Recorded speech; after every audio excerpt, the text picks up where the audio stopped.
Sir, you were charged with evading arrest or detention. On that case, you're facing up to a year in jail and or a $4,000 fine. You're also charged with failure to identify oneself to a peace officer while being a fugitive from justice. That kicks it up to a Class A, so you're also facing a year and or a $4,000 fine on those cases as well.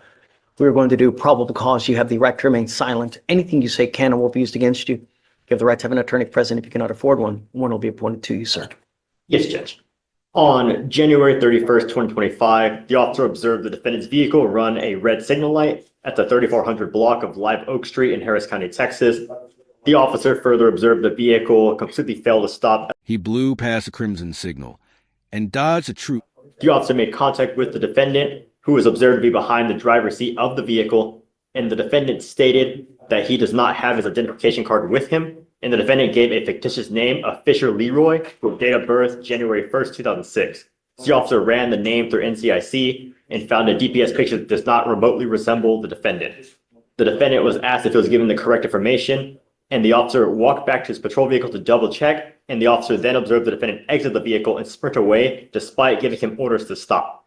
The officer ran after the defendant and observed the defendant get into another vehicle, the passenger side. The other vehicle drove away, and the officer gave the last direction of travel over the radio, but was not able to locate the vehicle. The officer walked back to the defendant's vehicle, secured it, and conducted an inventory check, finding a debit card inside with the name Kendrick Davis. The officer ran the name through NCIC and found a hit with a date of birth of 2/10/2003 with multiple Class C warrants, and ran a driver's license check with the defendant's picture and with date of birth. The DPS picture matched the defendant, and he was able to positively ID. And that's it, Your Honor. So I'm going to find that there's probable cause to go forward on both of your cases. The reason I'm bringing you out now is because there's no bond that's set on your cases, and we have to set you a bond. One of the things that I use to determine on what to set a bond is how dangerous you are, because I've never met you before. I don't know you. And all I know is that you've got a birthday in 5 days. So he's on bond for an aggravated robbery now, right? Yes, Judge. It's my understanding, I think it was a 2B, it looks like. I don't believe bond conditions and everything were put in place until a few days ago. Okay. So the charging instrument was filed November 13th of 2024. I think that you may well be right. In that case, it says here, a Kendrick Richard Davis hereinafter styled the defendant heretofore on or about August 12th, 2024, did then and there unlawfully while in the course of committing a theft of property owned by yada, yada, yada, with intent to obtain and maintain control, intentionally and knowingly cause bodily injury to the complaining witness by using and exhibiting a deadly weapon, namely a firearm. Complainant McSweeney advised that defendant Davis proceeded to pull a pistol from his waistband and pistol whip him with it multiple times on his head and face area, causing multiple cuts and bruises to his head and face area. As he proceeded to fall down on the ground, he continued to strike him in the head and face area with a closed fist and then stomp on his face with his foot. Complainant McSweeney stated that he was in fear for his life and felt severe head pain as a result of the assault. I see that he has also picked up an evading arrest in a motor vehicle the day after our two cases. How? Oh, I guess that's how they caught up to him, right? They must have him. They found him, and that's when they arrested him on that, and then he got picked up on, I believe. Okay, so what happened in that case? Is he like driving 100 miles an hour? Is he just? Yes, Judge. It says that the officer observed the defendant conduct an improper turn and failed to turn into the correct designated lane. They activated their lights and sirens, and the defendant evaded at speeds of 90 to 115 miles per hour for 3.5 miles on the highways and multiple residential and business streets. Okay. I think that you were in extreme danger. Just as quickly, steel flashed and chaos followed.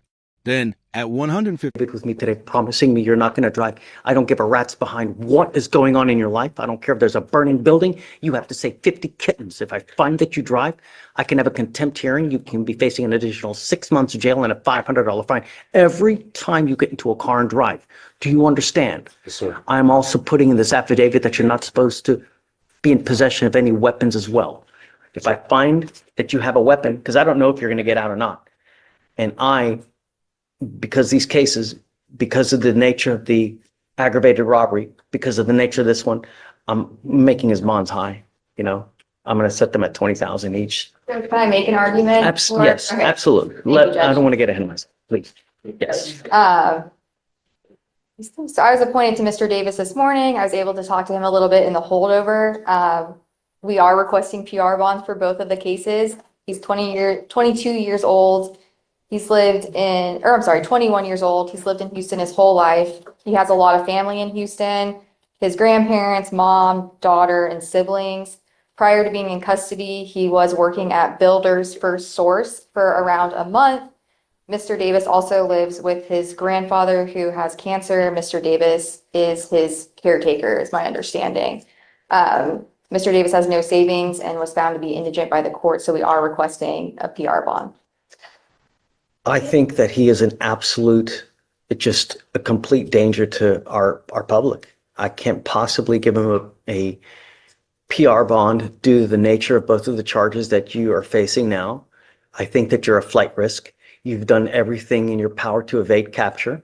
You've produced false names. So I find by clear and convincing evidence that you're an extreme flight risk. You're 15 kilometers an hour, he tore through the streets, shredding any respect for human life. and I'm going to order you to obtain a GPS monitor on your ankle. Like I said, you will be signing an affidavit with me today, promising me you're not to be in possession of any weapons and not to drive any vehicle whatsoever for any reason. If you do, I can have a contempt hearing. Do you understand? Yes, sir. So I guess the felonies are set for April 7th. I don't like to set them out too far just in case. If you want to, we can do up to 30 days. It's up to you. That's perfect. And then we'll come back. I don't know. We'll see what circumstances have changed, and then we'll go from there and just keep us in the loop. Okay, thank you. All right. I need you to sign this for me. I need him to sign bond finish with Fleischer, and then after that, it's pretty done. Okay. Can we excuse? Yes, ma'am. And thank you for everything. In Judge's courtroom, tension filled the air as Kendrick Davis faced serious charges, evading arrest, providing false identification, and an aggravated robbery case that shocked the community. It all began on January 31st, 2025, when an officer spotted Davis running a red light in Harris County, Texas. When stopped, Davis falsely claimed to be someone else, then bolted from the scene, sparking a dangerous chase. As investigators dug deeper, they uncovered his true identity, linking him to a violent, aggravated robbery. Witness testimony revealed chilling details. Davis allegedly used a firearm to pistol whip the victim multiple times, leaving severe injuries before stomping on his face in a brutal assault. During the hearing, Judge emphasized public safety, pointing to Davis's reckless driving at speeds of 90 to 115 miles per hour through residential and business areas, endangering countless lives. Despite pleas for a PR bond, Judge determined Davis to be both a danger to society and a flight risk due to his repeated attempts to evade law enforcement and provide false information. Bonds were set at $20,000 each for the two primary cases, and strict conditions were imposed: no driving, no possession of weapons, and mandatory GPS monitoring. Judge firmly warned Davis that any violation could lead to an additional 6 months in jail and further fines. This case serves as a stark reminder. Poor choices escalate quickly into life-altering consequences. Evading law enforcement, lying about identity, and committing violent crimes not only put others at risk, but can also strip away one's freedom entirely. To avoid such situations, we must respect traffic laws, remain truthful with law enforcement, and above all, avoid violent actions that harm others. Accountability and responsible choices can prevent a single mistake from spiraling into years behind bars. This has been the Bench Order, where real courtroom moments deliver real-life lessons.